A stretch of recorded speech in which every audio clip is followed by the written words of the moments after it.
Once upon a time, two friends joined forces to bring you the best in horror entertainment. Brian from the north, Tim from the south, each bringing their own unique perspective to the horror community.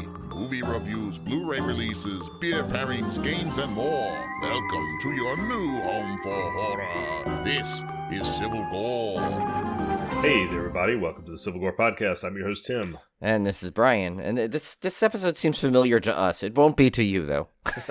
We had actually recorded the best episode of Civil Gore ever recorded in human history. Yes. It would have launched us to at least 127th in Croatia. Yes. And Brian just made a simple mistake and we lost it. So. Yeah, unbelievably, after over 300 episodes, easily include if you count, dismemberments and bonus minisodes and other little projects we've done.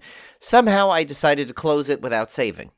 And even with the warning where it says, "You sure you want to close out without saving?" I say yes. And it basically lost everything.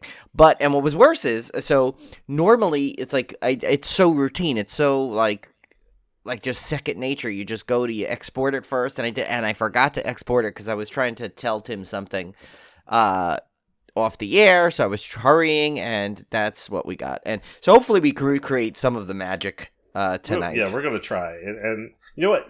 Here's the way I look at it. I think it'll be a better episode because it's been rehearsed already. There you go. We've had a rehearsal. This is going to be a better episode. So I was just teasing, of course, about it being the best episode ever. But it was pretty good. It was a good one. It was pretty good. But we do have a great episode tonight because we have an excellent interview with our pal Munny. Yes, she is awesome. Talented musician, artist, singer, and we just had this fantastic interview with her. We've been trying to get her on the show for a while, and we finally got the scheduling worked out so that we could talk to her, and I think you guys are going to love that interview. Yes, and thankfully that was not touched. That was recorded previously and nice and safe. Yes, that was as Phil Hartman said, it's nestled safely under Tim's tree. Yeah, we got Johnny a Turbo Man months ago, and we did the Munny interview not months ago, but last week. So it's nice and safe, and thank God, because it is like Tim said, it is a great interview. She is a wonderful person to talk to, extremely talented. So I think you'll love the interview, and it gives us gives some info where you can listen to her stuff too. So which is great. Yeah. So we'll have her interview coming up right after our first chop. All right, so the first chop this week is not going to be very movie-centric. I did watch one movie, but it's more about some holiday, and we've got to kick off December with some holiday events. So, Brian, why don't you take it away with your holiday events, and then I'll talk about some of mine. Yeah, so we did, Julie and I, a couple of weeks ago, we did a little festive weekend there. We started off Friday night. We went to this place called Mini Boss, which is one of those barcades, which Tim and I have been to together, actually, once in the city on his epic New York City trip. When him and Olivia came in, and if you've been to one, they're very popular nowadays. And this one was completely retro, like full on like quarter usage and everything. Like I like old school stuff. And what they did is so they did this for Halloween too. And what they do is for every holiday, I guess, or every major holiday, they go completely basically turn it almost into like a pop-up like overlay of stuff. And this one they called Miracle. And they basically literally every square inch of this place, and I'll post some pictures to it online. They have pretty much every square inch covered with Christmas stuff. I mean, from like movie posters to like props, those giant like inflatable things. I mean, they had a leg lamp, they had a Turbo Man, they had a Ralphie standee. Cool. Yeah, like Ralphie dressed up as the bunny from Christmas Story. They had an entire one cool thing is they have a second little bar in the back that had like every single geek tiki you can possibly imagine set up there, and they had it all lit up with holiday lights. Like every like seat in there has a big Santa hat draped over it, and they had themed drinks that I think the drinks are pretty pricey. They're about $16-17, but it's because you get like a customized glass with every your drink. You don't take it home, but like literally the Krampus drink, it is in literally a ceramic Krampus mug that like you drink out of its mouth. Yeah, and like Julie had she just had a little festive glass. She had like some kind of green like minty drink that had like it was just the glass is kind of regular goblet style, but it has all kind of snowflakes on it. So basically every glass you get has some kind of theme to it. The food was really good too. We had some wings and some garlic truffle fries.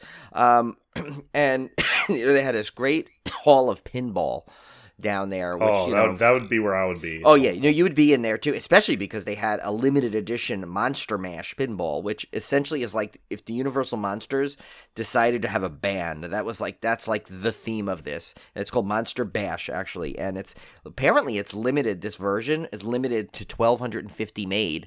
And they got lucky. They had 1,009 out of 1,250. And it's just really cool because, like, you hit, like any pinball, you hit things and cool magic things happen. Like you hit the creature and he swims like on the screen, and then he kind of opens up a little undersea vessel thing on the board, and then there's a Dracula crypt, a mummy's tomb. It's like basically all this kind of stuff. Oh, and Frankenstein, of course, electricity, like on the game thing. And it's funny because all the pinball have like garland like around it too. So like literally, like I say, not one spot was untouched.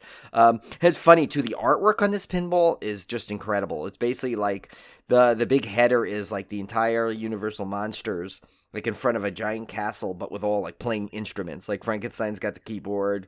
The Mummy and Dracula have these cool themed guitars. Like the Mummy's guitar actually is like the Tutankhamun, like as the actual like guitar part. And I guess the arm of the guitar, that I'm probably not using the right musical term, it goes all the way to the top and has a big snake head coming out of it. So it's like the details on this pinball machine is beautiful. And the creature has got one hand with the saxophone and the other hand with the woman like in his hand. It's just really great. You got to seek this out, Tim. This is probably one of the biggest pinball machines ever. And I just noticed, I'm looking at this, it looks like they might have hidden some other things in there. It looks like there's almost a drawing from behind of one of the village, because they have to show all the villagers like trying to with flames and pitchforks and everything. They're kind of like, but one of them is like rocking out. Like it's funny, it's kind of rocking out, but the other ones are trying to go, and then one that looks kind of like almost like a Freddy Krueger there, and there also looks like an Elvis sitting in the audience here. It's but I'll post all this stuff too. It's just a really cool thing. I did play Punch Out a lot, and unfortunately, their Punch Out was a victim of many a barcade where like alcohol must have got into it because one of the buttons was stuck. But yeah, so definitely if you're in the Bay Area, especially San Jose area, check out Mini Boss. Just a normal time, but if you really want to get festive, I would go now during when they have the Miracle pop-up, because it's really cool, really fun, festive time. I kind of might want to go back before the season ends. I bet the Halloween event then is really the Halloween one was amazing when they had it. I was so bummed I just couldn't go because I had too many other Halloween things planned. There were too many other Halloween events I was going to that I just did not have the time to get to this place. But I'll tell you one thing, I'm definitely making sure I go next year, because I don't think I knew about it until its final 2 weeks. Like it didn't register on my Instagram until the final 2 weeks of it. So by that point, I like literally could have gone the Sunday night, like after Emily's party. That was it, when we came back. And I'm like, we had a long weekend. We had there and Fright Fest. I just no way I had the energy to deal with a crowded bar on a Sunday night. But next thing we did was we went, and this was actually we went to this bar on a Friday. We went on Sunday night was we went to the California's Great America Winterfest. Got some, they're super festive there, of course, like, of Carowinds does, same thing, both Cedar Fair parks. They had like some really cool things. They had like this cool, like Charlie Brown Christmas lot where it's like you walk through there's literally like a lot of Christmas trees, and at the end was like his sad tree. Got some good rides on Top Gun, which, of course, is Afterburn, and for your park, but is it the same layout as no, Afterburn? It's not actually. Afterburn has got a better layout. This layout is actually you've ridden it, Tim, though, believe it or not. You've ridden this ride just in reverse, because it's Talon at Doherty Park. It's cool. the same Talon layout. Yeah, Talon's great. The only difference is Talon on its big like finale just goes over ground. Here, this goes over a lake. So you kind of like cool. dipping right over a lake, really close at the end. And this thing ran super smooth for being as old as it is. We also got a cool bonus. We were online for Gold Striker, which is their big wooden roller coaster there that is just incredible. And we got on the line for it, and we were about maybe like 30 people away, and they called. They're looking for 2 to fill the car, and Julie was pretty observant. She caught that, so we got pulled up to the front area. I mean, not only that, we got the back row, which is like not to theme this episode. That was money to get the get the back row on that at nighttime. The nice, cool, crisp air. But yeah, and it was fun though because we did a couple of rides, got some drinks. We went ice skating was a big thing we wanted to do this because they actually have at Great America. They have the world's tallest carousel in the United States, double-decker carousel. Ooh, and it's right at the end of the cool. pond where they put the skating rink. So you have the skating rink on one side, the giant tree on the other side. So when you're on the carousel, if you go on the second floor, you get such a great view of all the festivities because you're going around and you see the tree, you see the skaters, you see the rides lit up. It's just really, really cool event. So that was our festive weekend there. Didn't watch anything then. That'll be saved for the next episode. I have a couple things that I watched in between there, but All right, cool. So we had our second annual Wilson Ornament Exchange Saturday night, and that was really cool. So the story behind this one is I have a good buddy. His family did an ornament exchange every year for, as long as I've known him, 20 plus years. And they would gather friends and family, and they would do this big ornament exchange. And it's like your typical white elephant, dirty Santa type thing where you can pick an ornament off the table or you can steal somebody else's ornament kind of thing. And he had done it until last year, and then last year he said we're not doing it this year. His parents were kind of getting some health problems, and it was just too much for them to to like make food and try to have everybody over and stuff. So Olivia and I decided, well, why don't we have it at our house? And so we basically took it over and invited everybody over to our house, and then it went so well that it's now become like the new tradition. So now it's going to be at our house every year. And everybody had a great time. We had, and ours is cutthroat, Brian. I don't know about if any ornament exchanges you've been to, but like we are absolutely cutthroat. Like we take ornaments from children. See, I can't do that. I can't do it from adults and people I don't like. I don't know how you take it from people you like. I stole an ornament from my mom this year. I my have goodness. no qualms about it. We play absolutely ruthless cutthroat. And I announced the rules. Tim's getting a coal in his stocking. Yeah, no, we play, and I announced the rules up front. I said, okay, hey guys, we're all here to have fun, have a good time. But I also encourage you to be absolutely as ruthless as humanly possible. So that's what we do. It's a lot of fun. We had 2 types of Christmas punch. The first one was the naughty punch, and this one was really. I'm actually drinking it right now. We had some leftover, but it is sparkling white wine, like very dry. You have to do extra dry, so sparkling, almost like a champagne. Nice. You have cranberry juice. You have a little bit of apple cider. And you have a little bit of dark rum, and oh my gosh, it is so good! It is so good, and it nice. Even to have that, yeah, even to have that much alcohol, you would think like it would be overpowering, but it's really not. And the thing I really liked about it is it's not super sweet, so it's not like a lot of punches are just like drinking Kool-Aid. It's just too much. This one is not sweet. It's sweet enough, but it's not like overly sweet, so you could just like drink it all night long. That was a huge hit. We went through a whole big giant vat of that. And then for the nice punch, we had Grinch punch, which Grinch punch is green apple Hawaiian punch and lime sherbet or sherbet, depending on your pronunciation. We got in a chat about this on the Sammy's. Yeah, and see, I was gonna thank you again for like saying sherbet right, even though I say it as sherbet, and I can't get out of it, even though I know it's wrong. But it was funny, so we brought that up in the Sammy's chat, and a lot of people say it that way, but nobody knows why. Like nobody knows where that other R comes from. And somebody even brought up an article that article couldn't even explain it. That was me. I put the I put that in there. I saw the article. Yeah. Well, one of the Sammys, she had a whole thing saying like she heard it was like the rich people say sherbet and like everyone else says sherbet, and I'm like, yeah, that could be it. But like I've heard everybody of all like everybody, like different people. Like not that you can judge a person obviously by just seeing them, but like basically I've seen anyone I feel like will say sherbet. Like Tim, you are one of the rare finds that will actually pronounce it the correct way. Like the only reason I've done that is I've seen it. Number one, I read a lot, so when I see something when I see it spelled out and then I realize like I'm saying it wrong, like it bothers me to like go against. Even if I'm used to saying it that way, it bothers me. And then I've also seen it in movies pronounced sherbet. So I was like, oh, well, I've just been saying it wrong this whole time. It reminds me of Robot, like when he used to say in the Goldbergs, remember? Yes. Robot. But if you know what's interesting about that Goldberg's Robot thing, is if you go back and watch the old Outer Limits and the old Twilight Zones, anything that was like pre-1960 or like early 60s, they said robot.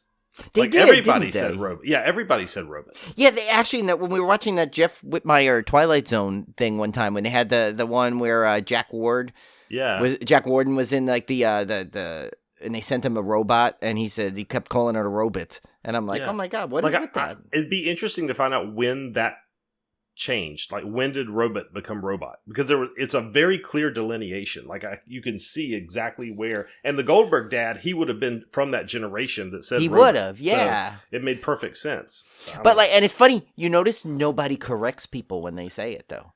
No. And it's like people say robot. No one's going to say well, you mean robot, right? Like, there are other words that, God forbid, you say wrong.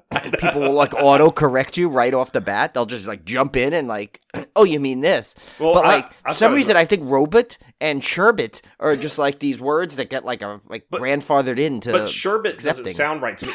Even though I've said it that way, I feel like I'm saying a dirty word. Like I say, I'm not saying something correctly. Like, I even questioned myself saying sherbet.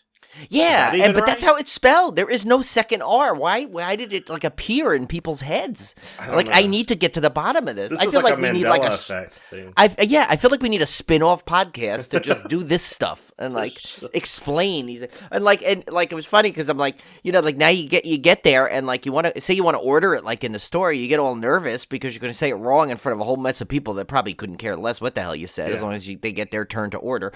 But like then I'm like, then you're like, all right, maybe I'll go to a sorbet, or is it a sorbet? What am I saying anymore? I've been in ice cream. This is no lie. I've been in ice cream shops and wanted the sherbet, but did not order it because I would have to say it.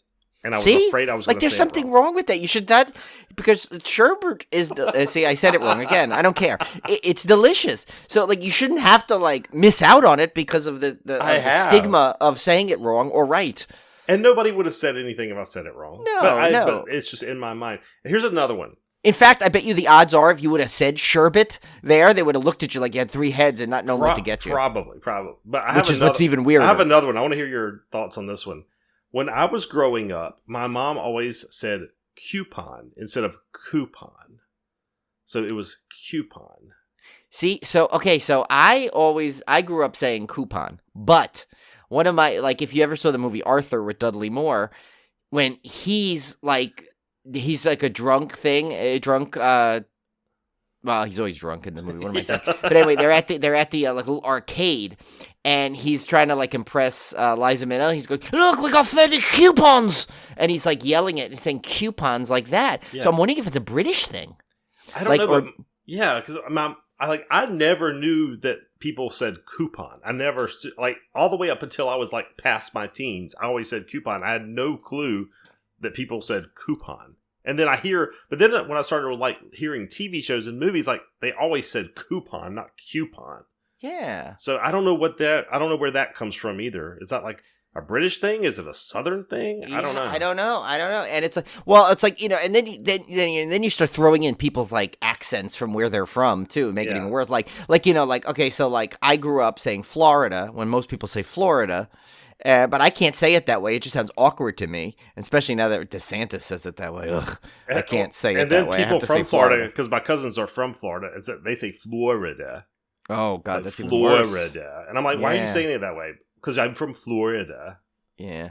I don't know. It's weird. I literally think this needs to be its own like off-topic podcast one time. Just how you say things. Because, yeah. And I think we need Kim and Ket on there because they, of course, they always have their little funny little banter on the show with things the way they're said like that. So I need to have them like Kets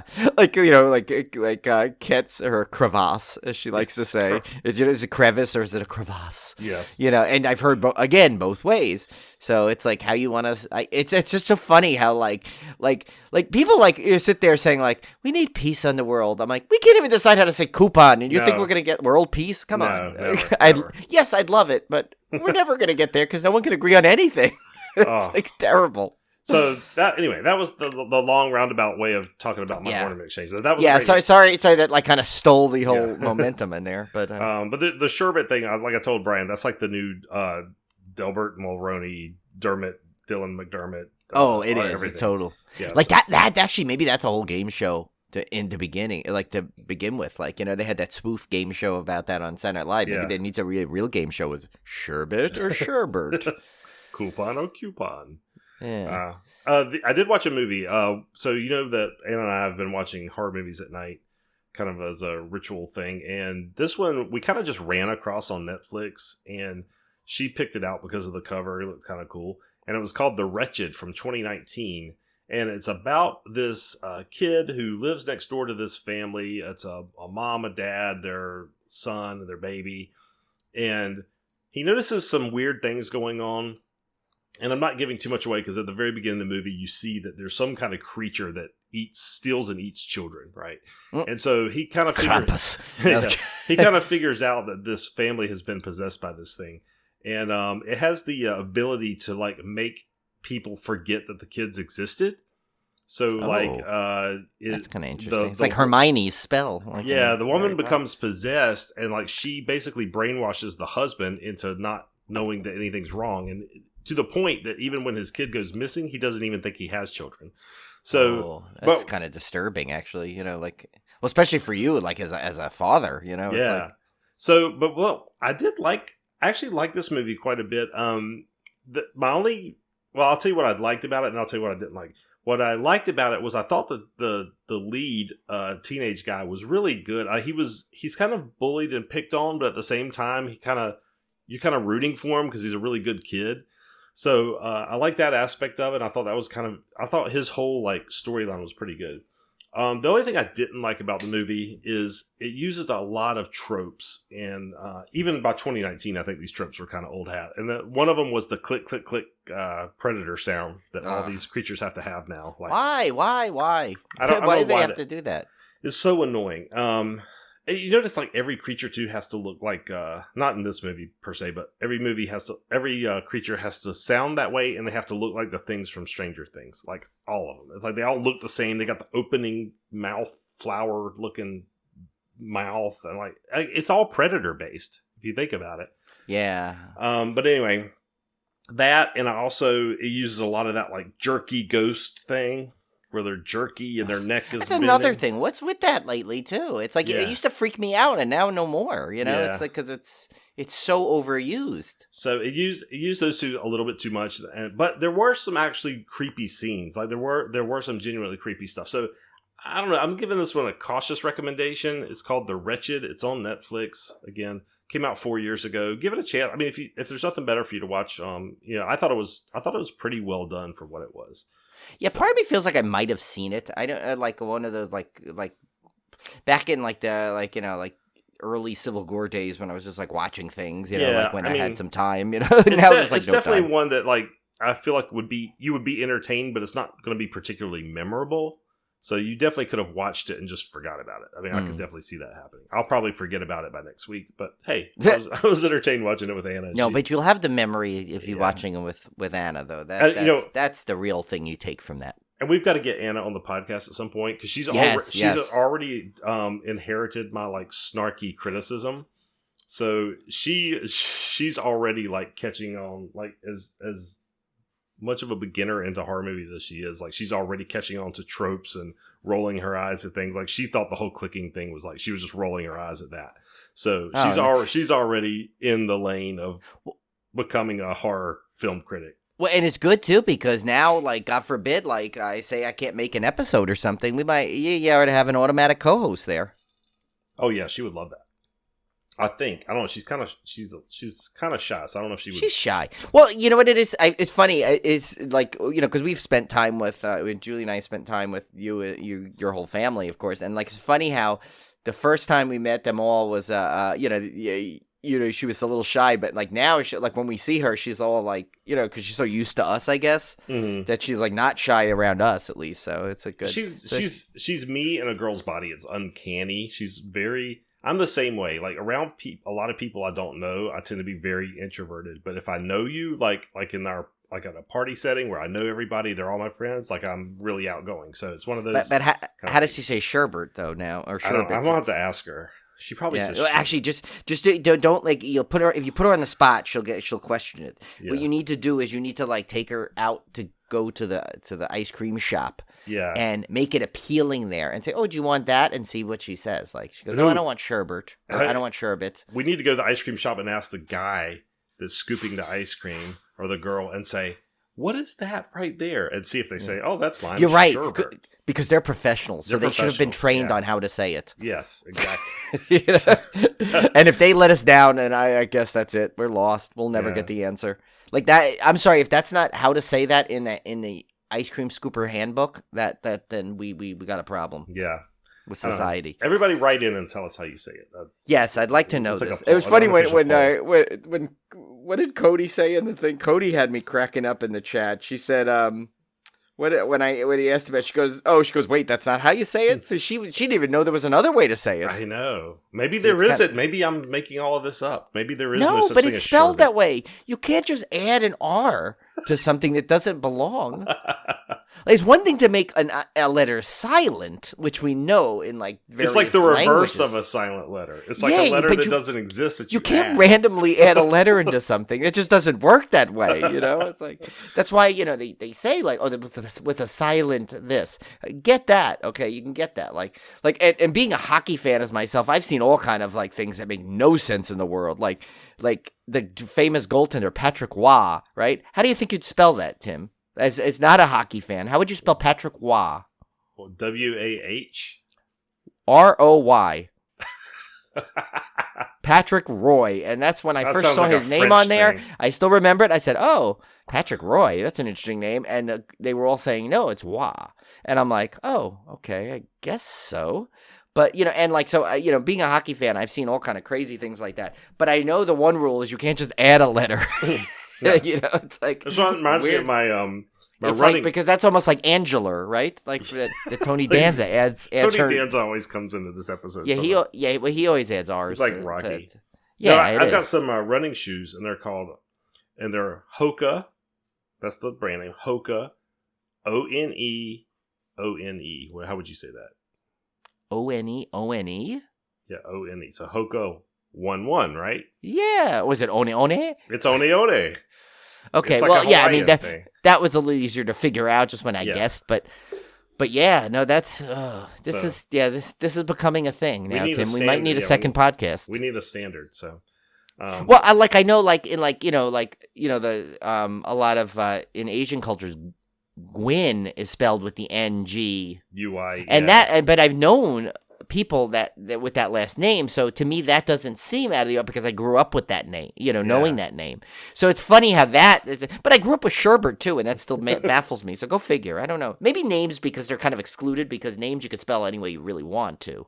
Yeah, you could say what you want with names, but like words that everyone's going to use, I think need to follow some kind of rhyme or reason. That's why English is hard. That's exactly it is. It makes no sense.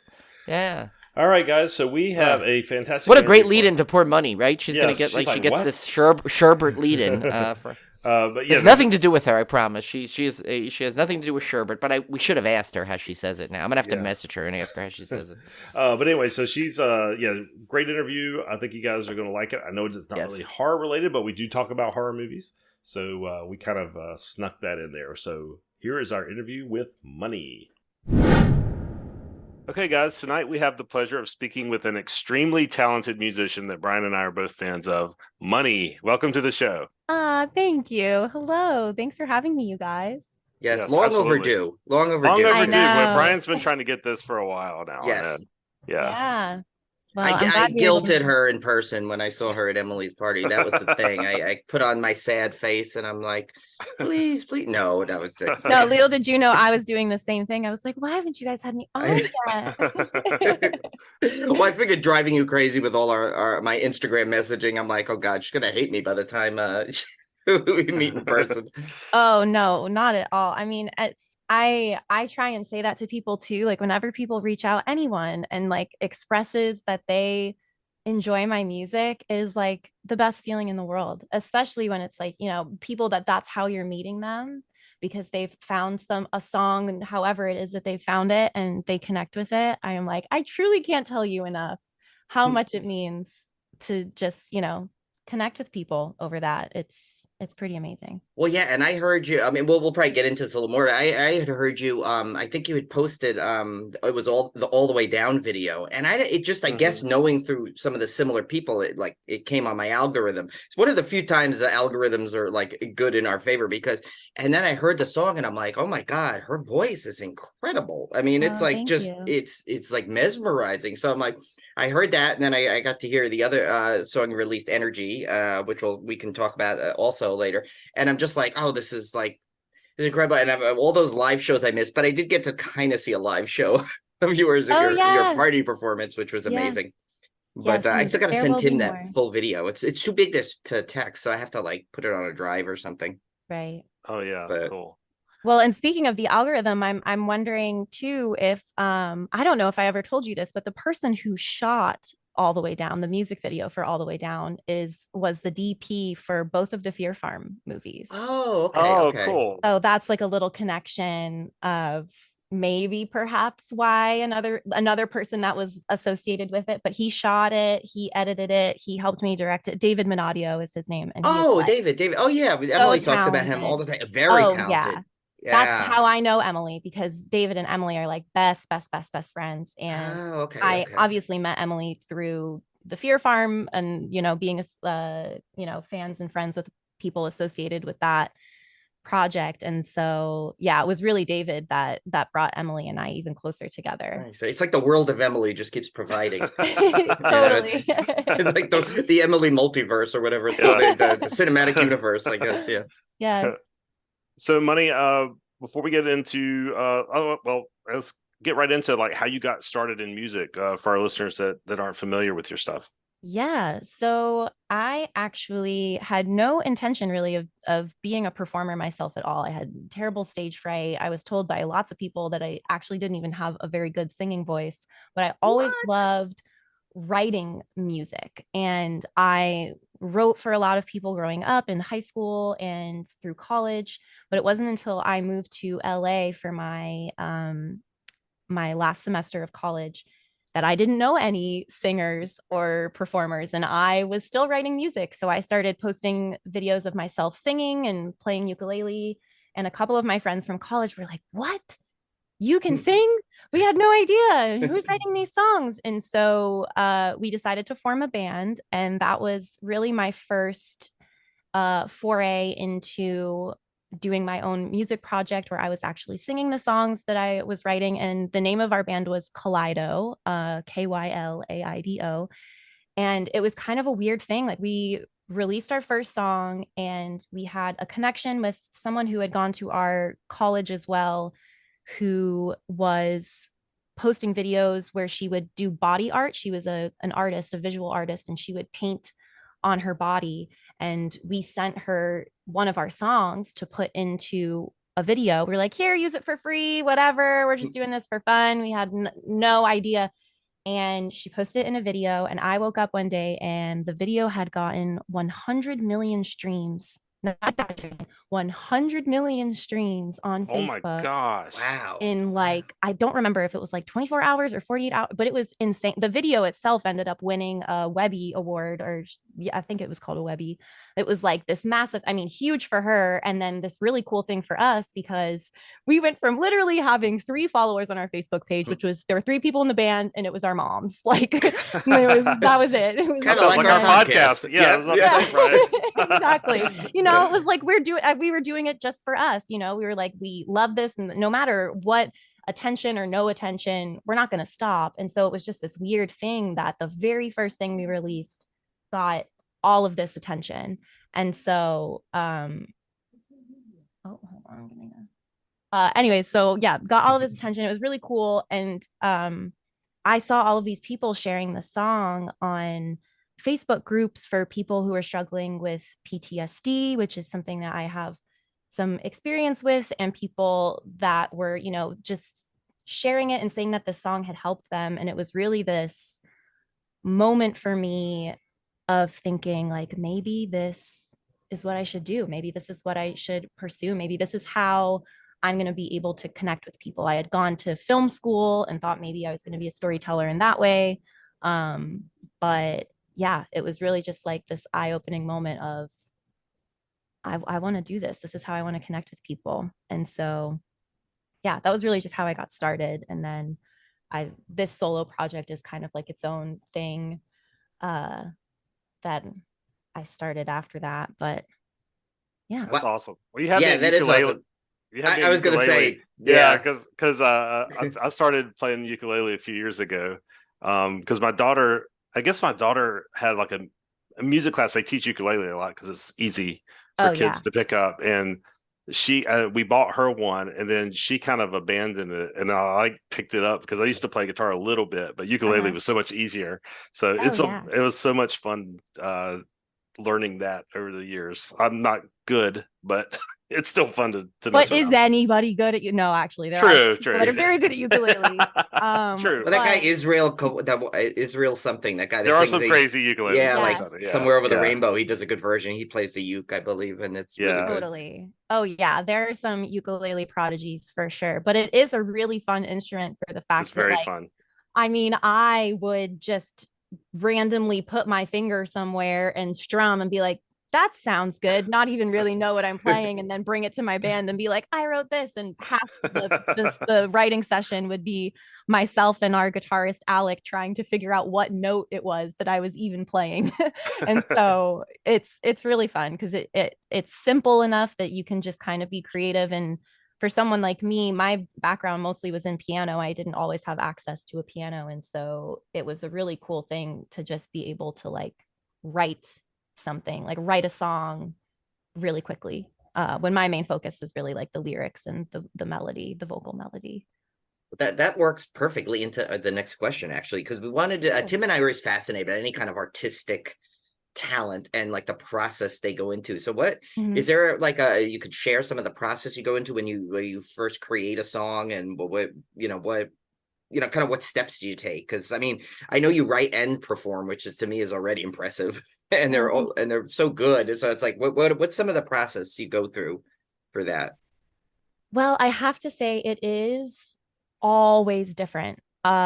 Sometimes I like will set out a specific time and I'm like, okay, I'm going to sit and I'm going to try and write something. And usually that will look like me just sitting, usually with a piano or a ukulele, and just kind of like plucking around, hitting things and coming up with weird things to play. And then a melody will pop into my head and I just kind of start humming along, and then maybe lyrics will pop into my head. It's really I do say a lot of the time I'm like, I almost feel guilty to take credit for the songs that I write, because I do feel as if it's like I'm just existing in like a line of lyrics will pop into my head and I will say it as I'm writing, and then I will chuckle to myself because I'm like, huh, that was funny, or like, that was, wow, who came up with that? And it's like, it's coming from my brain, but it's a weird experience of like, it doesn't even feel like it's, I'll listen to songs that I've written back years later and finally realize what it was written about, because I wasn't conscious in the moment of what I was even writing about. I was just kind of like putting words on paper and just saying the words as they came, which is a crazy experience. I'll even like leave little clues for myself sometimes in the songs, and I'm like, oh my gosh, eat my own words. That was definitely about this, something like that. So it's a weird, and I feel like a lot of, especially songwriters will say this, that it's different every time. Like each song is kind of a different thing. Sometimes I'll be inspired if I'm writing with somebody else, and they start playing a specific riff, and I'll be like, don't stop playing that. Same experience with myself.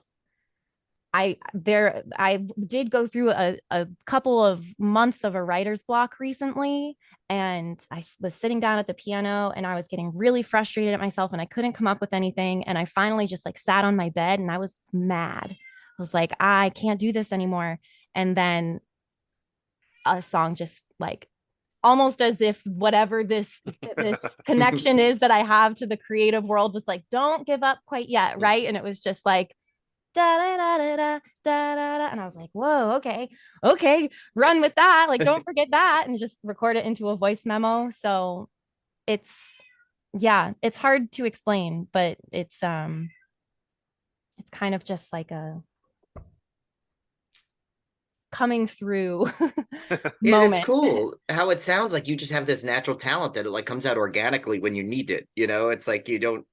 It seems like you just kind of go there and because I mean, some people just, or their talent is just being able to really come up with ideas and stuff. But the fact that you're able to just like kind of sit there and then like, music and lyrics and all of that comes out like just by sitting there. That's awesome. Yeah. And I think maybe too, I love people, and like, I love talking to people about their lives and their problems and their feelings. And like in another life, I was meant to be a therapist. Like I can't, I'm the friend that everyone's like, oh, I'm sorry to like unload on you. I'm like, please, no, like, let's talk this out. I'm like, I didn't spend all that money on therapy myself to just keep it to myself either. Like, let's talk it out. So I've realized too through, over the years, feeling comfortable too in my ability to be someone that people, helping other people with their lyrics, right? And I think that's an interesting exercise of maybe being able to tell somewhere that it comes from too, is like finding ways that are not always conventional to explain how someone could be feeling. And whether that's just in conversation, like talking to a friend and being like, oh, I feel like really sad and I don't know why, and like getting to the root of that, or knowing personally what a friend is going through, and then they come to me with a song and they're like this, and I'm like, there could be a really creative or interesting way to say this line that is more specific to like exactly what you're feeling. And so sometimes I wonder if it's like the way that my brain seems to kind of automatically want to make those connections could be a reason why the lyrics can just kind of come out, because it's like my brain almost trying to explain to me why it is that I'm feeling a certain way before I even realize it. That's cool. Yeah, See, you that just makes have the total natural sense. talent Maybe. to transform that into what you need to. So that's good. Yeah. So, Munny, are there any things that you particularly love about being a singer-songwriter? Any particular moments that stand out to you that you love about what you're doing? Oh my gosh, there's so many things. And I love that that's the question and not what. I know when I was at the party with Brian, there was a lot of me griping over the music industry and how difficult it can be, and especially in recent years. But see, I'm a listener too, so I talk a lot, but I can also listen a lot when needed. So you can feel. I enjoyed our conversation. It was good. But I do like to focus on the positive too, because there are so many moments, and these are the moments too that it's like that are why giving up is not even like an option. It could look a certain way, but it's like the moment. So as soon as you asked that question, the first thing that popped into my mind was the first time I was ever on stage, which this was back when I was performing with my band. We were performing at the Viper Room, and there was a couple, they were friends of mine, but still it was a very cool experience. There was a couple of people in the audience who were my friends, but they were singing the lyrics back with me. And it was a song called 115, which was like truly just like a journal entry. I wrote this before I was even in a band or had any intention of sharing music publicly at all. So it was just something that was for me. And then my bandmates really encouraged me to feel comfortable with us performing it. And so especially a song like that I was so nervous to release, seeing people it resonate with people, and people singing the lyrics back to me when I was singing it was like the coolest moment. And it also just kind of makes you feel like a rock star, right? It's like, oh my gosh, like they're singing along, they know the words. But especially from that perspective of wanting to connect with people and have the lyrics of the song, which are really the most important part to me, resonate, seeing people. And that was a similar thing of seeing people sharing that first song on the different groups and saying the lyrics in this song really spoke to me, it really helped me. I think those moments like that are unbeatable. It's like almost like a high, it's like, so it can become so addictive to do that and be like, okay, I'm gonna like keep releasing songs and be increasingly more vulnerable, which I think is important. And yeah, I think that's one of the coolest moments for me, is when I can really tell that I'm connecting with people. And it's good to have that too, because whenever you are, like everyone, no matter what they do, there's that moment of like self-doubt and everything. But like, it's good. You could just like, you have that good moment that you could just like kind of replay in your head.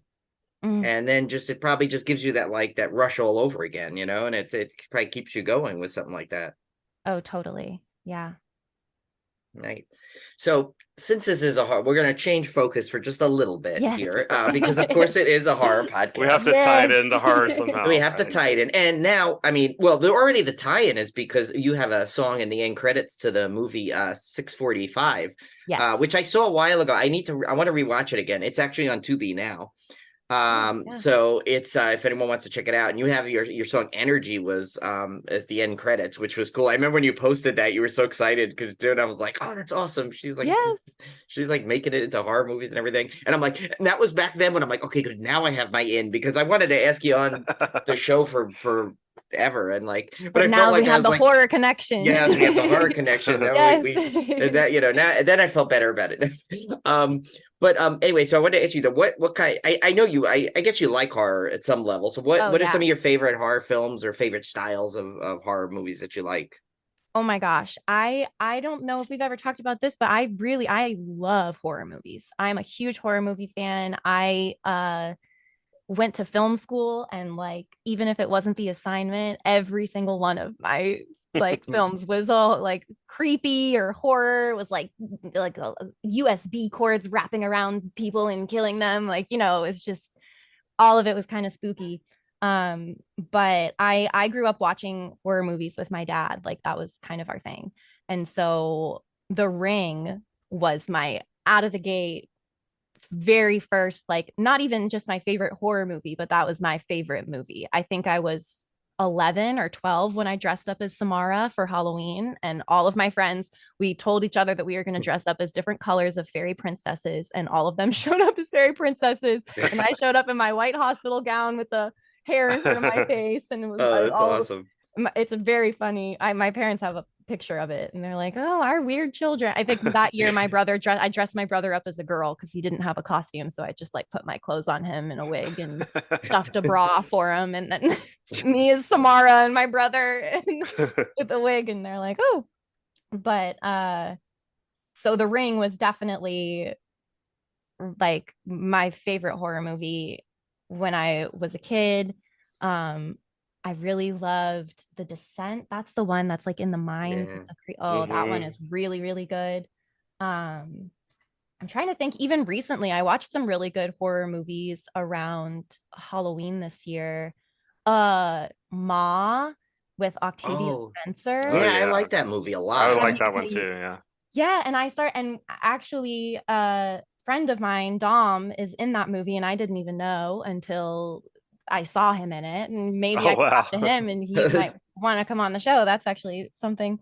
But I thought that was a really good movie. I like horror movies. I mean, I genuinely really loved Fear Farm because of its ability to combine horror and comedy, like campy horror films. I think I was talking about this at the party as well. House of a Thousand Corpses. I Oh, used to yes, watch yes. every Halloween in high school. Love that one. My best friend and I we just loved Rob Zombie. And I think that's another one that is, I mean, those movies are pretty violent. But at the same time, somehow there's an element of comedy and humor where, like, even if it's a slightly uncomfortable laugh, you're like, what is going on? Like, what is this clown guy? Like, what is he doing? Like, this is weird. But I think those types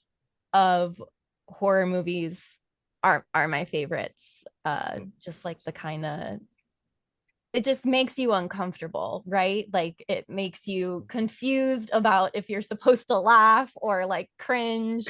And Well, I it's think funny. that's cool. Yeah, it's funny. Well, I mean, they did. I mean, if they weren't supposed to have any kind of like laughs in House of a Thousand Corpses, you can't cast Rainn Wilson and Chris Hardwick in Right. roles. Right, yeah. You know, they're Exactly. those people that are naturally going to give you a chuckle, whether it's supposed to be or not. You know, they're one of those. And yeah, and no, and Tim and I love Fear Farm, and it's funny how important Fear Farm was. I still remember it. There was that pandemic summer.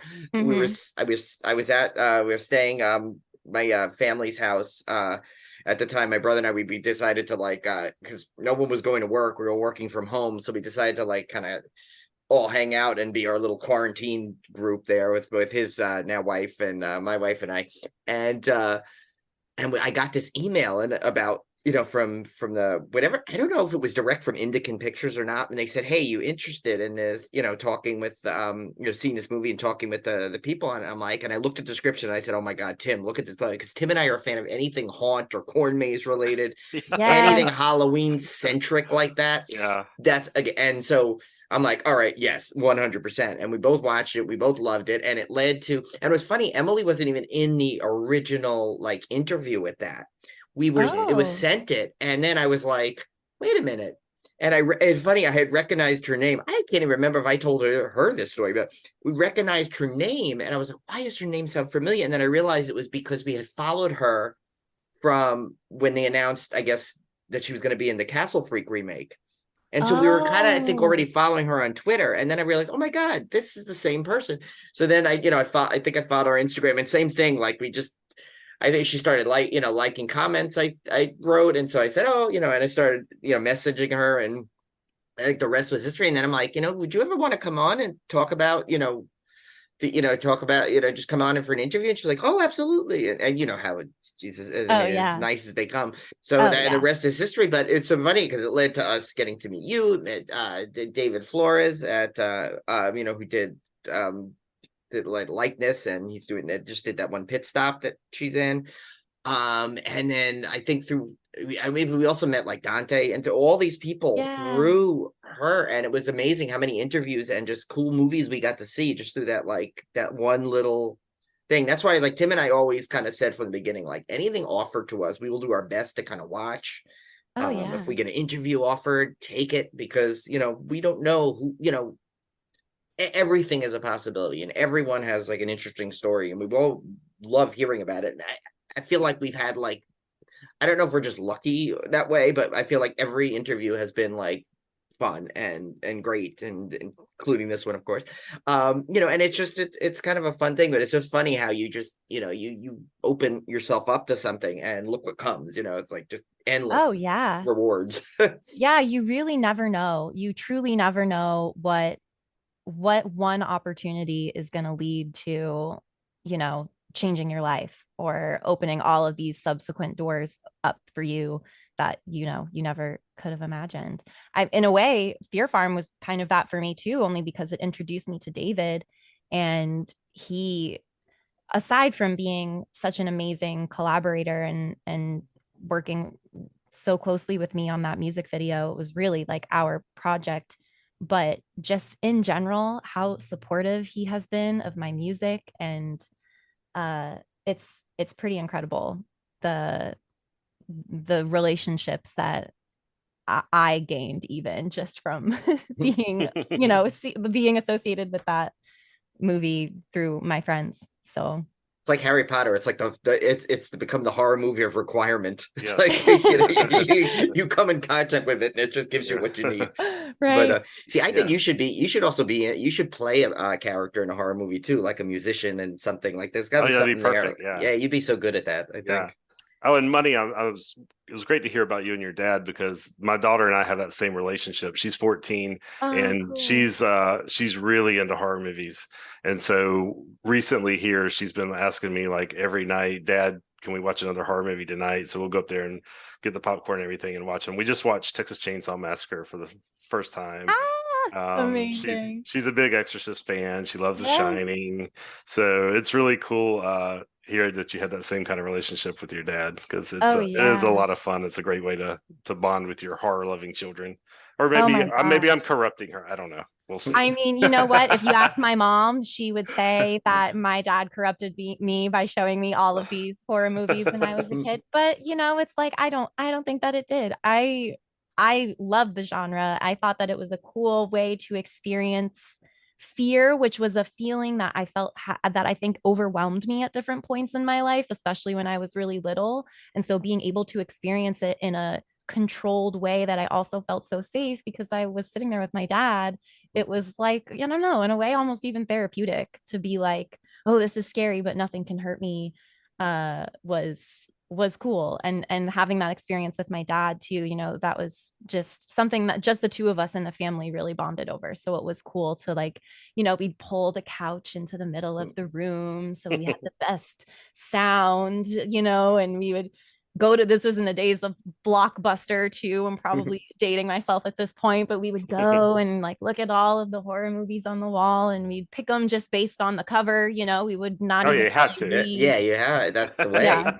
Unless it was rated R, then we would wait until my mom was out of town and rent those. I love it. There's always the workaround, Yeah. Right. Yeah. I think you did that too, right? Didn't your mom like let you, but like you had to like sneak around, or no? I guess both your parents like were okay with it, Tim, right?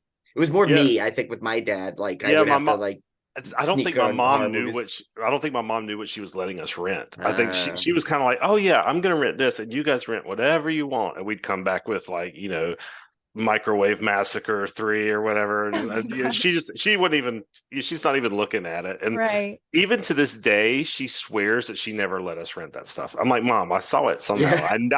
Clearly remember. She's like, I would have never let you rent that kind of garbage. But yeah, so she's not a big horror movie fan. Yeah, I Oh, still remember. that's I think the one horror movie I ever watched with my dad. We used to watch the Abbott Costello ones. The ones with Yeah. the where he meets the Universal monsters. But the one horror movie I think he actually sat through with me because it was I think on early days of the HBO when they'd have it like on a Saturday night. And I used to go to him on the weekends. And it was Friday the 13th part 2. And I just remember his like, because he didn't see part 1. He had no idea. I had seen it like little did he know like 10, 15 times already because it was on cable repeatedly. So I'd always watch it. And his reaction to it was kind of so funny, but it was like exactly like, I'm just like, yeah, they're doing something right. If this is his reaction and my reaction is a big smile to my face and his totally. is pure misery, I'm like, good. This is what it's about in terms of like that I found my movies I like. But my mom was the opposite. She would like literally she took me to see like the Frank Langella Dracula like in the theater. No And way. yeah, and so That's cool. yeah, she would be like, "Oh, R-rated movie, you need someone? Come on, let's go." That's Cool, awesome. Mom. So, yeah. Yeah. Yeah, see, we would always know if we rented a really good one if my mom came in the room and she would start saying, that makes my butt hurt. Because whenever she sees things that are like spooky or gory, she always says it makes her butt hurt. And so she'd come in, she'd go, oh, that's making my butt hurt. I have to leave. And we'd be like, yeah, we got a good one. So did you guys rank it like five butt hurts at a like Yeah, instead of exactly. We had stars? little Yeah. butt emojis. Yeah. Yeah. Level 5 butt hurt. Yeah, there you go. That's so funny. So, Munny, I've got a fun question for you. So, Cool. if you could perform a duet with any other performer, living or dead, who would it be and Oh why? my gosh. 'Cause I know you've got some favorite artists out there. Yeah, I would say, okay, do I get to also co-write the song with the person? Anything Oh, yeah, you want. Yeah. Okay, Anything you want. cool. Sandbox mode. You could do whatever, anything you Oh, you sandbox wanna. mode. Yeah. Yes, I love it. I would say probably Alanis Morissette then. Yeah. Oh, that's a Um, good choice. her Yeah. songwriting is so freaking cool and so good. And I mean, I feel like every time I listen to her songs, even the really, really popular ones that like I feel like I know all of the lyrics, there are little moments every single time where I'm like, oh, wow, like that's what she's saying here. She just has such a way with words.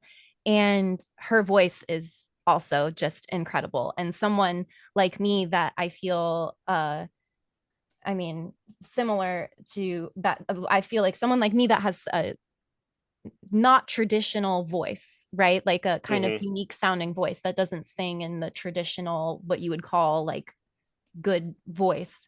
Not to say that I think you know what I mean. I know what you're Yeah. talking about. Yeah. Yeah.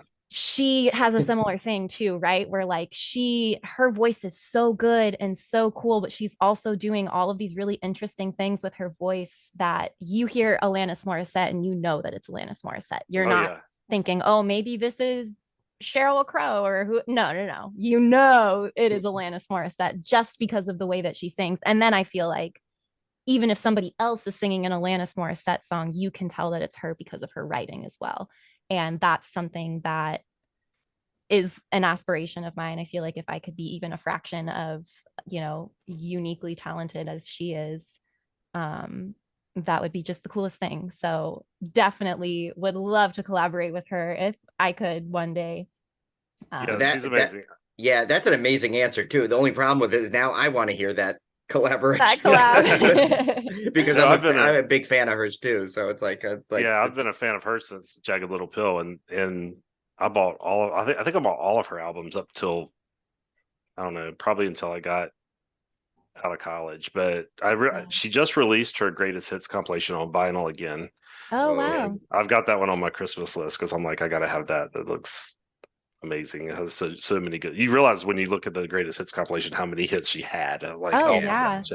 Even if you just like throw, like you tell any old playlist machine maker platform, be like, just play her and it's just shuffling all of her songs. You're like, oh my gosh, Yeah, she's got so many hits. yeah. And it's cool. I've seen a couple of, I guess also she's got a new album out, which I didn't realize. But I've seen a couple of clips recently of her singing live now that she's, older, and her voice has changed slightly, but like it sounds better somehow. Like It's still good. Yeah. Yeah. it's so good. And it like she just, I think that's another thing about her too that I find really incredible is just like the way that she has evolved as an artist over the years as well. um is But also in the same way like kept true to that unique characteristic that is, I feel like, something she probably can't ever get rid of because it's just why she is who she is. And she's someone who's like vulnerable enough to just like be herself and put all of that into her lyrics and into her singing. And yeah, I can't talk her up enough. Yeah, she guest starred on Yeah. she guested on American Idol this past season. Oh, cool. And as like one of the guest like mentor judges type things. And that's the first time I had really seen her in years and years. And I was like blown away by like how, like intelligent and talented and everything. Just the way she came across to the artists and stuff, and the way she talked about music and stuff. And I'm like, man, she is really like, she's still got it. I mean, she Oh, years, yeah. like nothing's changed. Like she's still like totally at the top of her game. So yeah, Yeah. I agree. That's a great answer. Totally. Yeah, I know. I know it's like it's such a good answer because you could tell like the passion behind it too, that it's not just like, oh, I'm gonna think of anything, like that's an Yeah. answer that you're like strong behind it. So that's awesome. Oh yeah. Well, like when a million artists had flown through my head too when you first asked the question. I was like, Paul McCartney. But I was like, no, let me be a little bit more, just because he's amazing. It's like, let's Now, be see, more it's like your natural specific. talent. You just sit there for a second and it comes out. So there you Yeah. go. So I know we got I know you have a certain time today, so we'll try and wrap it up. But real quick, so do you have any since with the new year coming up and everything, do you have any kind of resolutions or goals you're setting for yourself for this next year? Oh my gosh, yes. Release more music. And if my producer is listening, What we're can gonna I do? Can I release request more it somewhere? music. No, it really, I mean, man, being an independent artist is truly a whirlwind. It is a challenge that I don't think I realized was so challenging when I took it on. But wouldn't give it up for the world. But the things that happen after the creative process is done, um, it's difficult. And so I think getting through, my goal is to get at least one. I want to say more than one, but I'm going to be conservative and say at least one song out there this year, because we've only got the 2 songs on Spotify, but I have like a Google Drive folder with almost 30 songs that are very Nice. close to being done, and they're just sitting there and I get to listen to them all of the time. And She's teasing us, Tim. She's yeah. teasing us. And the one that I sang at Emily's party, that's one of them that's in there. It's called You Don't Like Me, I guess. But the one that I think we're going to release this year, 2024, is going to be Love Right. And we've got the album art already, and the song is so close to being done. And who knows, maybe I'll get a music video shot and Nice. working on it. But yeah, I really just want to have more of the music out there.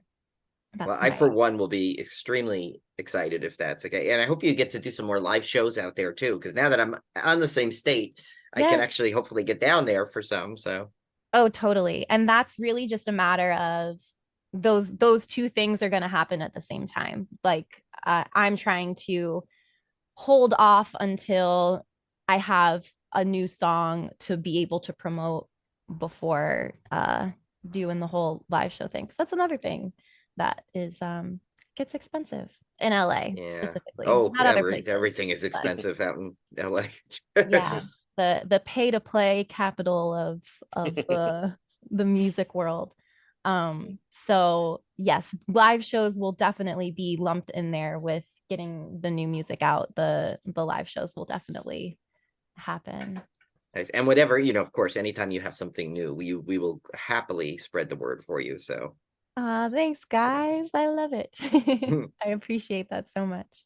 Yeah, so Money, I want to give you a chance to tell everybody where they can find find you on the socials and all that kind of stuff. So Yes. Okay. So I am on Instagram and TikTok, Facebook, all of that good stuff. My handle on Instagram and TikTok is Munny Music, Munny Music.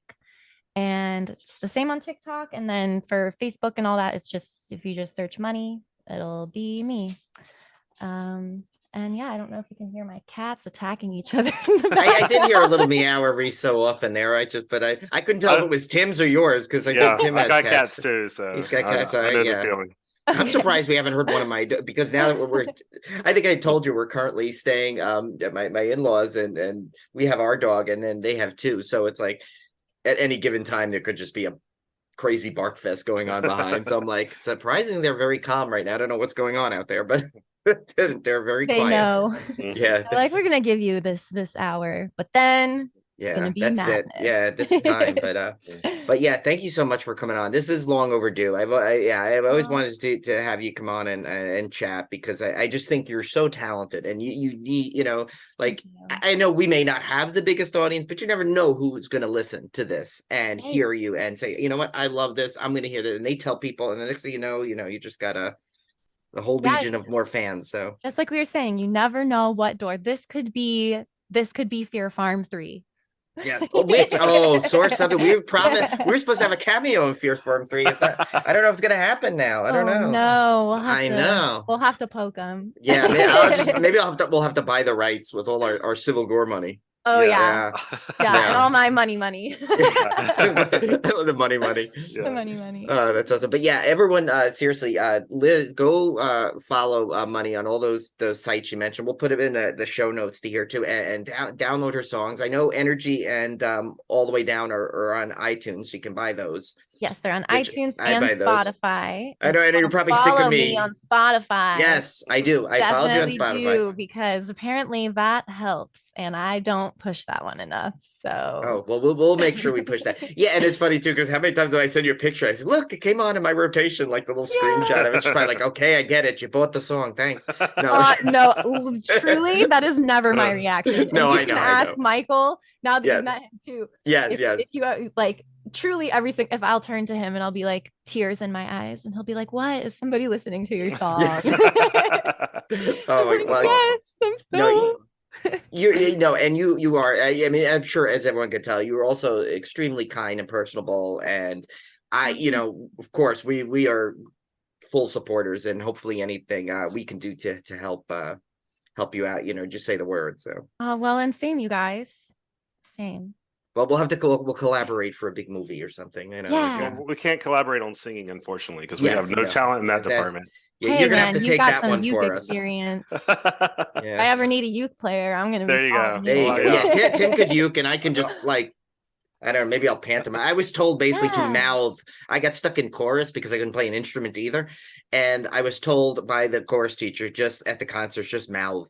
Oh yeah, the just thing. watermelon over and over Yeah, again. I definitely do not have the voice. I can mimic other people singing, and that's about the only time I can carry a tune. And even then it goes Hey, off. But that's the start though. I truly believe, I am a firm believer that anybody can sing, that anybody can learn to sing. I think it's just like working out. It's just like a muscle that just needs to be worked out. Some people I think have it like a little bit more naturally, but I started teaching myself even how to sing just by emulating the singing voices of people that I liked. And then, eventually found my own sound and found what felt comfortable and natural for me. But if you can effectively imitate other people singing, you're halfway there. Yeah, but that's a muscle I think I might have pulled way too often. But I think, and you just have a naturally incredible voice. So it's like I think you kind of got a little head start at least on it. I'm this gravelly New York voice. It's like and Tim's got his dulcet tones. He's closer than me. But well, you guys can do it. We've threatened our listeners with a Civil War musical episode at some point. We did. We hold it over their heads that we may threaten them with that at some point. So, I don't know. Oh, that will be the collaboration. This is our yes, there we go. Guys. Well, yeah. Anytime we found it. Yeah, anytime that someone comes on that has a musical talent, we're like, by the way, we're threatening to do a musical episode, hoping like they'll. I think you're the first person actually that offered, so thank you. Oh yes, we'll do it. You may regret it. I don't know, but yeah. But yeah, I know you have to go. But thank you so much for coming on. It was so awesome, and of course keep in touch. Of course, yes, we definitely will. I mean, well, I'll see you on the social media. Yes, so great meeting you, Munny. Yeah, yes, so great meeting you too, Tim. It's been so great chatting with both of you.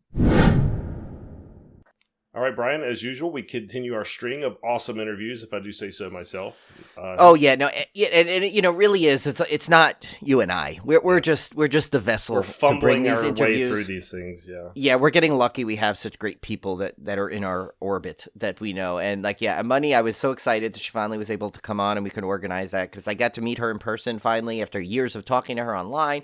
And she just really is just one of these wonderful people, and it's super talented and so easy to talk to. So that was I knew it was going to be a great interview regardless of of any questions we asked. I just knew it would work out. And it's great. She happens to be a horror fan and really listen to her music. We'll post the links in the show notes that she gave, but I'm telling you, once you hear her voice, it will just mesmerize you. It's so unique and so she's just so talented. So I think you'll really enjoy her music after the interview.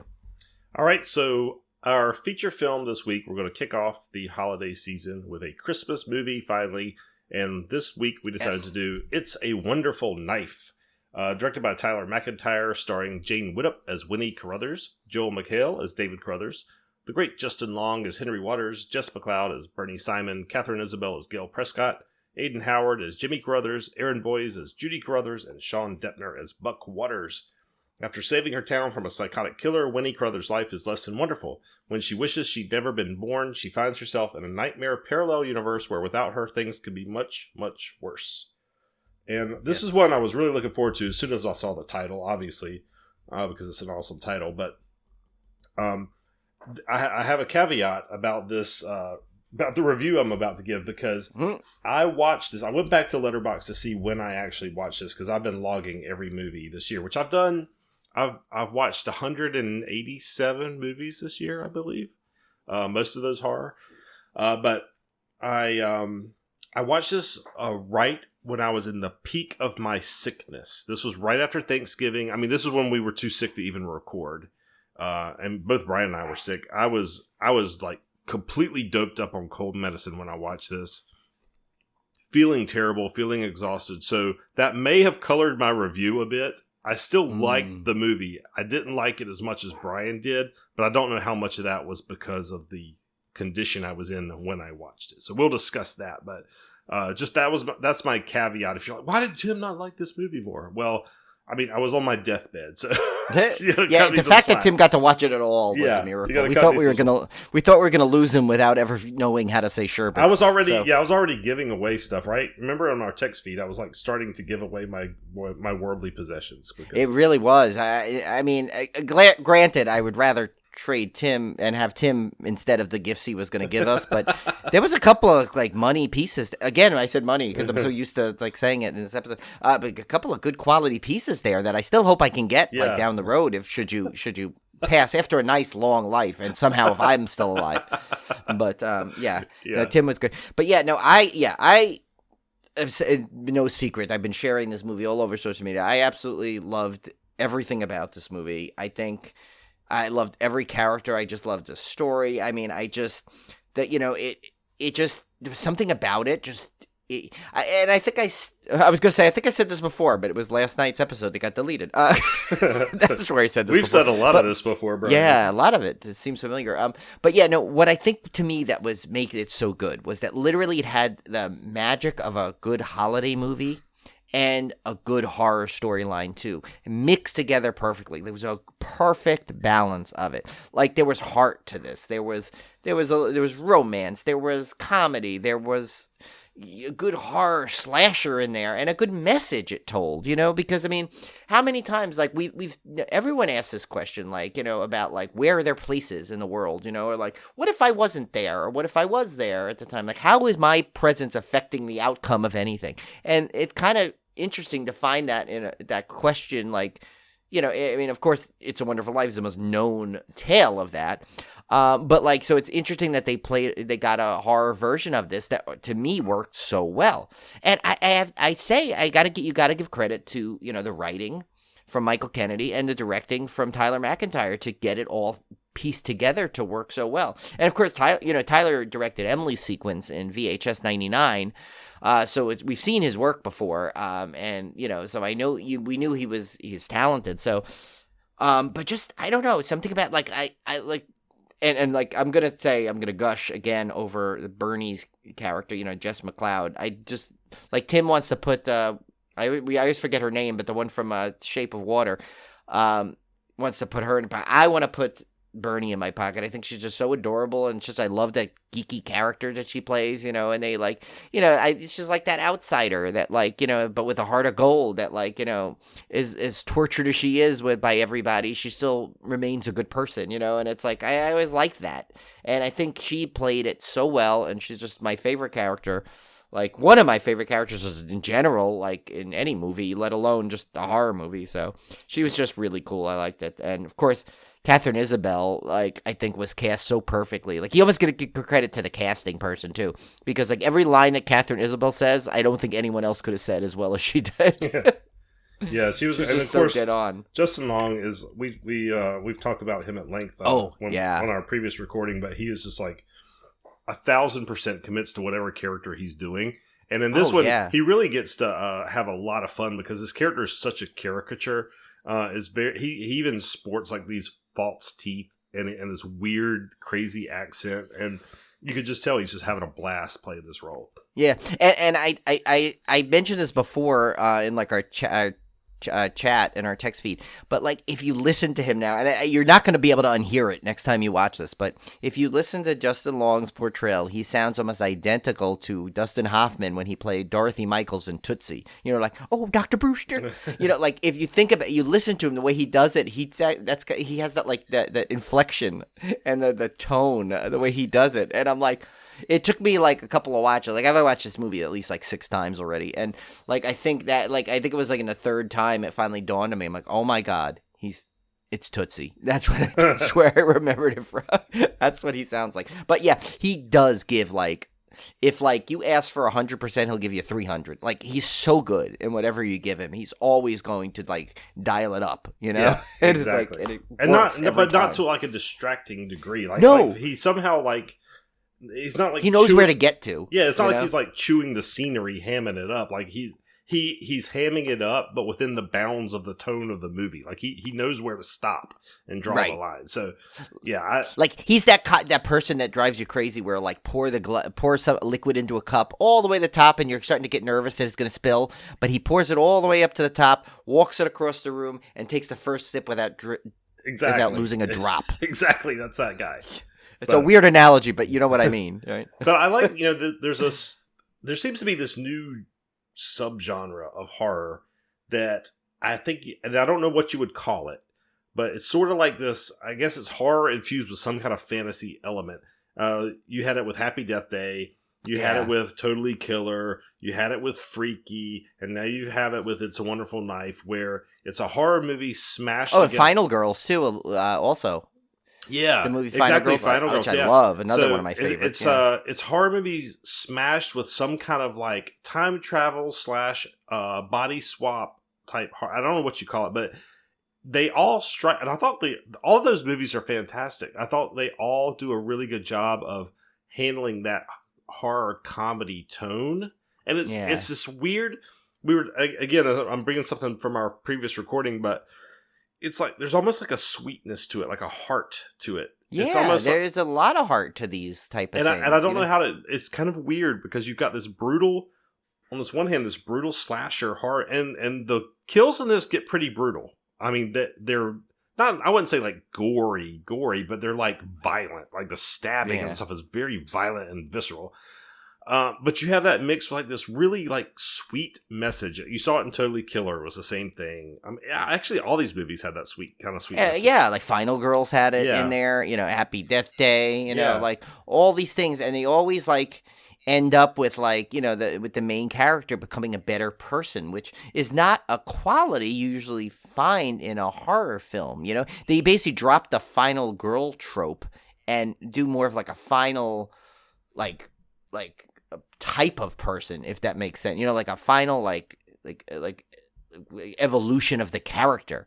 And it basically, and if you can find a way to put that into mix a slasher into it, you've got, it's got a cool like mix. And I think, why I think it works? I think because deep down, while it seems cool, like, oh, that'd be cool if I can go back in time, but there is something scary about that because you don't know if you'll ever get back. You don't know if you'll survive. You don't know what you'll mess up. So there's that little bit of fear in there. So I think there's a little level of horror already ingrained into the storyline. So you don't have to add much to get to the horror. What you need to do is just kind of balance it out with the heart and comedy, which I think at some level, if you believe that, well, everyone's kind of inherently good. I mean, we know that's not always the case, of course, but that philosophy, you look at life that way, you kind of look to, there's got to be a good in everyone somewhere. I think that's why these kind of films work that way.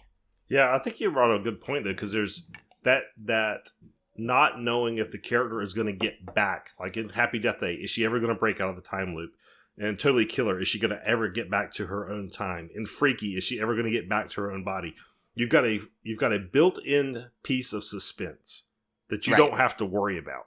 That's already built in, it's locked in, and now you can have fun with everything else because the suspense is inherently part of that dilemma that the lead character is in. Right, you don't have to like create it. You don't have to manufacture suspense. It's there. Yeah, that's a good point. So yeah, I could see why these and I will have to say, after I watched this, I wasn't immediately like blown away. I thought it was good. I thought it was cute. I thought it was entertaining. The pacing is wonderful in this movie. So I had I wasn't like, there was nothing, no part of me was down on it in any way whatsoever. It's just that I wasn't like, oh, this is going to be my new favorite Christmas horror movie. I just didn't reach that level of enthusiasm for it, but I still totally enjoyed it. And I bet if you watch it again though, and you're without the pressure of nearly dying in bed, Yeah. you might actually, like it might give you an extra. And I'm not trying to convince you either way, because obviously, you're entitled to your opinion, but I'm just saying, I think knowing you the way I do, I think like if you watch it with under the better circumstance of it now not feeling like garbage, you might like actually maybe you'll feel you might like it even a little more. I'm not saying like it's going to become your number one favorite. I mean it's not my number one favorite, but it's up there like in terms of holiday horror. Like it's going to be in my rotation every year for holiday horror. I mean, damn, I've watched it 6 times already this holiday season. Well, I mean, I'm definitely, it'd be kind of silly not to watch it once a year. I'm definitely gonna watch it again before Christmas. That's a absolute 100% guarantee. Like I've already decided, like I do want to watch this again, and when I'm in a clearer state of mind and I'm not hopped up on cold medicine. Like I think it deserves that.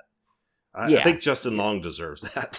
Justin Long and his teeth deserve that just for their his fake chompers in there. He deserves it. So so I would again. I'm not saying anything bad about the movie. I'm curious what you guys think. Were you like? Are you on Brian level of extreme love? Or are you at Tim level of it was cute? So, or do you fall somewhere in the middle? So I'm going to give it another shot. After I do give it another shot, I'm going to come back on here on a future episode and go, you know what? Either Brian was right or Brian's freaking out of his mind. Yeah. Well, and like here's the thing though. Out of almost everyone I've seen review it, I other than like maybe Fox News bashing it for stupid. terrible reasons they gave. I think I've seen like 99% positive reviews for this at like various levels. Like people say, "Oh, I really liked it. Yeah, it was really good," or "It was really good." I haven't seen anyone just going, "Oh my god, what's all the fuss about this? It's not that good." I haven't seen anyone that says that. Right. Everyone has positive things to say about it, which is good. And, we brought this up in last night's episode. We didn't today, that like this whole thing going around. And it's actually next week's episode. We kind of touch on that in our interview for next week too, about how this thing about the blasphemous,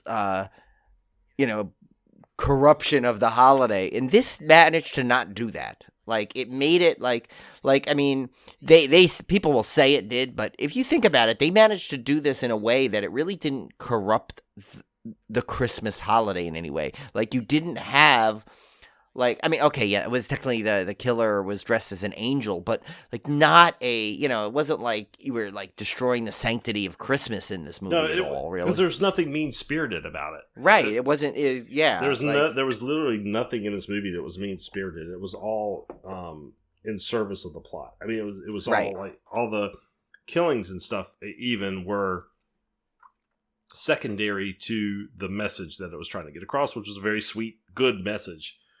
It's sort of like It's a Wonderful Life. Obviously, it's not a spoiler. That's based off that same premise. They even mention in the movie. They even make references to It's a Wonderful Life. So, and it was actually nice. Yeah, and it was actually nice to see. I mean, a little bit of spoiler here because obviously in the different timelines, his character varies a little. But this is the first time I think I actually didn't want to strangle Joe McHale's character in a movie. And as a person, he's hilarious. I think he's just so talented and so funny. Like I loved, what was that show, Talk Soup he used to do, right? I love I love that show. He was so funny and so talented. But like most of the time they would put him in these movies as like kind of like an asshole. He plays a lot of jerk characters. Yeah. And in this, it's like he was actually like, he played like a really good guy. I mean, like I said, they vary his character slightly in the second timeline, so to speak. But even then, there was a reason behind it. So it was the first time I literally I did not want to strangle his character. So and that just shows that Joe McHale is good at what he does. Yeah, I mean, good for him. Good actors can make you want to strangle him. That means they're doing their job. I feel like if I ever meet him, I'm going to tell him that exact thing too. I'm going to say, usually I hate every role you're in. Like, not you, the character you play, but It's a Wonderful Life. You made me like you, so. Yeah. So, Brian, what did we have for our beer pairing this week? Yeah, so I got a great beer that, really, as the more I read about the beer, it actually fits so perfect for this movie. It's 2 Timesmas or 2 Xmas or 2 Christmas, however you want to say it, from Southern Tier. It's a spiced double ale. It's spelled 2 Xmas, like that. So but there's a lot of 2X series that they have of Southern Tier, and of course they are the purveyors and brewers of one of our favorite beers of all time, Pumpkin. But so it's 8%, and it's a spiced double ale with fig paste, orange peels, ginger root, cardamom, cinnamon, and cloves. So I'll read you the little description here. It says, Swedish flags are fairly common sight in our part of the country. Holiday parties often have warm concoctions of spices and booze at the ready to knock the ice off the toes while raising spirits. We were inspired by a glog, or gleg, or glog, I don't know how you say this, GLOGG, but it's got that little, like, 2 dots on the top, so, party, deciding on the spot to brew a beer that pays tribute to this Nordic tradition. 2Xmas also combines traditional brewing ingredients with figs, orange peels, cardamom, cinnamon, clove, and ginger root. It's a holiday addition to the 2X line and another reason to toast the season. But unlike Glögg, we recommend serving this one chilled. That sounds good. Yeah, that sounds like I'm gonna have to grab this that's one. a hearty Christmas ale right there. I know. I need to pick some of this up for the holidays. I need to go visit. I mean, it's funny. I was just at Total Wine the other day to get some stuff for the watch party. Alcohol, and I didn't, and I saw this and I forgot to go back to grab it because it was in the middle of trying to remember other things I needed, so I forgot to grab that. But I will go back. I need to go back anyway, so I'm gonna go grab that over the weekend. So I have a really good fan topic food, Tim, that I think you'll like. It's very timely. I really like getting into the groove with this, the more timely, off topic kind of, but on topic kind of fan food. Topic food questions. Yeah, no, I like this new format. Yeah, I think it gives us a good talking point. Yeah. And so this one is, if you could make a horror film, Tim, from a beloved Christmas movie, TV special, or story, so anything's like fair game there, what would it be? So I got to thinking about this one, and I was inspired by a fake trailer I saw online. You know, Brian, how they do those. Well, they make a horror movie look like a comedy, or they make a comedy look like a horror movie. And this one was the latter. Somebody had done a trailer of Elf, the Will Ferrell Elf, which is now a holiday classic, and they had turned it into a horror movie. Which, if you think about it, if you had some strange guy showing up on your doorstep claiming he was an elf, that is kind of scary if you had it outside the bounds of a comedy. So I thought it would be cool to do like some kind of horror film based on like elves or something, and I know there are some. I know, like in Krampus. Yeah, you made me watch that one. Yeah. So I mean, there's like that movie, Stick Elves. The movie Elves. There was the elves in Krampus are kind of like scary. The elves in like Rare Exports are kind of scary.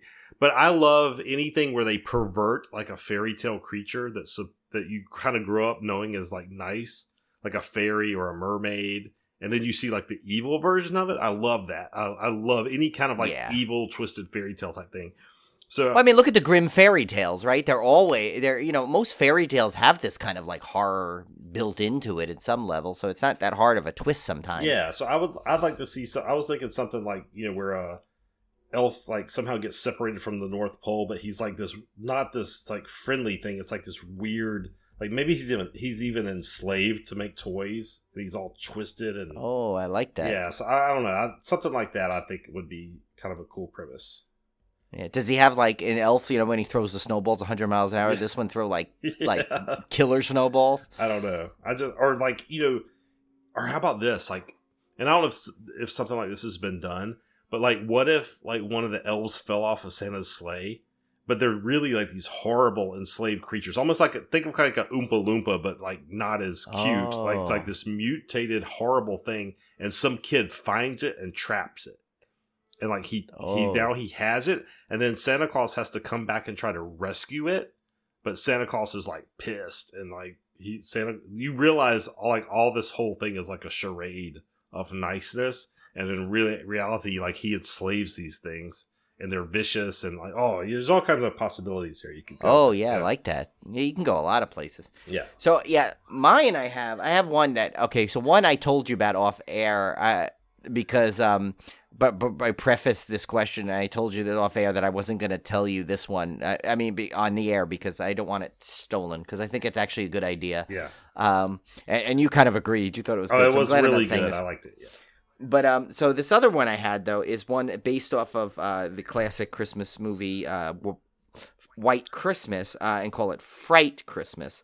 Where and it's kind of a little bit like stage frighty a little bit, but basically it's these performers are trapped in a like a hotel, and they're trying to, but they decide to perform this holiday musical to cheer everyone up, but one by one, people keep getting killed, and so there's that going on in the middle of it. So, I mean, it's very basic, very generic, but I figure like it's like also the most opposite thing of like if you see the movie White Christmas, it's like it's like super festive and everything. They're trying to make that into like a horror movie. It's like that I could see a lot of people saying, "How dare you take that classic and do that?" But then again, if they could do it with It's a Wonderful Life, I think they could do it with this one. Another one actually I thought of like also is like March of the Tin Soldiers. Remember that like Laurel and Hardy movie they did? Like that would be cool if all these tin soldiers decided to like go on like this like warfare. But then again, it'd probably be similar to that what was that Small Soldiers movie? Soldiers, I was about to say Dunst? Yeah, I mean, it's probably a lot of these things are probably like subconsciously put into my head from other movies, but like I mean, there's probably an endless possibilities to take, like like Christmas Vacation, something like that, or there's so many tales, or like those ones. I think we mentioned it in the episode that got lost. Was the Rankin Bass like things like that with the Heat Miser and Snow Miser, like the Jack Frost, and all, like those, like a cool not the snowman Jack Frost horror, but like an actual Jack Frost. Again, that fits right into like the fairy tale mythical creature that turns out to be evil trope thing. I like an evil Jack Frost would be cool too. Which the closest thing we got was Martin Short in the Santa Claus 3, which I still to this day, that's my favorite Santa Claus movie, all because of Martin Short. I just love his Jack Frost character. Well, he can like do no wrong. I'm obsessed with his hair in that movie. That like whoever did like the icicle hair was brilliant. I love it. I watched the Santa Claus 3 every Christmas, and I don't know why I watched only the third one. But for some reason, that one's the one that always came on, and I was obsessed with Martin Short's Jack Frost character. And like now, like that's the only one I really like. So I don't know. I just keep watching the Santa Claus 3 over and over. Yeah, can I tell you? I think I like literally have seen the first one, and that's it. I don't think I've ever seen the first one. I don't think I've ever seen the second one. I think the only one I've ever seen is part 3. I started watching this, and there's a show now, right, on Disney Plus. Yeah, I started watching the series, and I never got through it. I started watching it last year, and never got through it. So, I don't know. For some reason, I kind of like the idea that the 3 is the only one I like, and it's the only one I care to watch. Which some people would say, oh my god, that's like the worst one. But, man, it's got Martin Short in it. That's Jack Frost. It's awesome. I know. How do you hate like a Martin Short vehicle? Nah, I don't know. But anyway, so that was our lost episode recreated for you in real time. And I think we got most of the points. There was one story I realized we forgot, but that'll just have to remain lost forever in its eternity. Well, I realized it, and to go back now, it just wouldn't make sense. Yeah. It had to come out organically like it did last night. But we did get. I feel like you got the extended edition of the Sherbet. You definitely got the extended. That was the director's cut of the Sherbet argument for sure. Yeah, you got way more and you got the bonus like throwing it into the Sammy like chat feed. Yeah, because that happened after input. That happened after it. Yeah. So all right, guys. So we will be back here next week. We got another fantastic Christmas movie to tell you about, and we've got another interview. And this time we're interviewing the writer and director of said movie that we're featuring. So that's even better. So we look forward to that one, and we'll see you back here next week. See ya.